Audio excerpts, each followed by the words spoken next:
Good morning everyone. May nagtanong nga sa akin paano ako nag-withdraw sa Cebuana. Dito po kay Good. So by the way, open nyo lang po yung iyong account.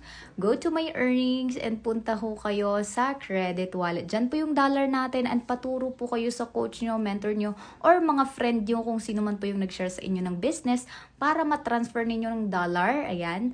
And at the same time, mapalitan po siya ng Philippine peso. So right now, yan lang po yung withdraw ko. Yung iba, isi-savings ko muna. No, sabi ko nga po, I am doing this business work from home. Sabi ko nga sa inyo, nasa probinsya ako at kaya natin kumita ng dollar. Ayan, kita nyo naman talaga literal, green grass. Ang ganda po ng panahon dito sa atin kasi summer na nga po talaga. No? So sabi nga nila, wala pong negosyo na instant asenso. So ayan, nandito nga po ako sa bayan. Punta po tayo ng Cebuana. Medyo stick to sila dito ng picture and video. Kaya saglit lang tayo. And at the same time, habang nag-aantay ako, nakapag-chikan ako sa teacher ko na nakita sa Cebuana.